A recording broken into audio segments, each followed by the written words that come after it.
നമുക്ക് ആലോചിച്ചു നോക്കൂ, ഇവിടെ എവിടെയാണ് സ്പർദ്ധയുള്ളത്? എവിടെയാണ് പ്രകോപനമുള്ളത്? എവിടെയാണ് ഇവിടെ രാജ്യദ്രോഹം മുദ്രാവാക്യങ്ങളിൽ ഉയർത്തുന്നത്? നമ്മൾ പറയുന്നത് ആകെ ഗസ എന്ന് പറയുന്ന, ഫലസ്തീൻ എന്ന് പറയുന്ന രാജ്യത്തെ കുറിച്ച് നിങ്ങൾ ആലോചിക്കണം. ആ രാജ്യത്തിന് നീതി ലഭിക്കണം, അവിടെയുള്ള പിൻഗാമനകൾക്ക് നീതി ലഭിക്കണമെന്നല്ലേ? അനീതിക്കെതിരെ ശബ്ദിക്കാൻ മനുഷ്യാവകാശത്തിൽ വിശ്വസിക്കുന്ന, മനുഷ്യത്വമുള്ള, മനസ്സാക്ഷിയുള്ള ഏതൊരാൾക്കും അർഹതയില്ലേ? ഏതൊരാൾക്കും അതിനുള്ള അവകാശമില്ലേ?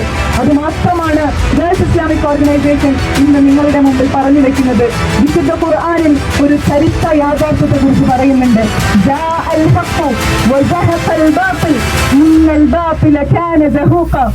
സത്യം അത് പുലരുക തന്നെ ചെയ്യും. മിഥ്യ പകരാനുള്ളതാണ്, അത് പകരുക തന്നെ ചെയ്യുമെന്ന് ആലോചിച്ചു നോക്കൂ. സത്യം എന്ന് പറയുന്നത് ഫലസ്തീനാണ്. അധർമ്മം, അനീതി, അസത്യം എന്നൊന്നുണ്ടെങ്കിൽ, ധിക്കാരം എന്നൊന്നുണ്ടെങ്കിൽ, അക്രമം എന്നൊന്നുണ്ടെങ്കിൽ അത് ഇസ്രായേൽ എന്ന് പറയുന്ന ചെമ്മാടി രാജ്യമാണ്. ആ അധർമ്മം, ആ അസത്യം, ആ അനീതി അത് തകരുക തന്നെ ചെയ്യും.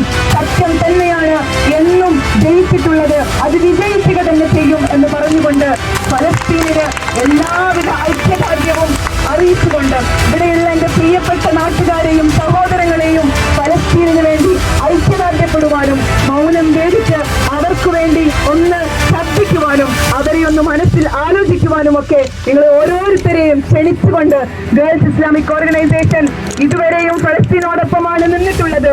ഇപ്പോഴും അങ്ങനെ തന്നെയാണ് നിൽക്കുന്നത്.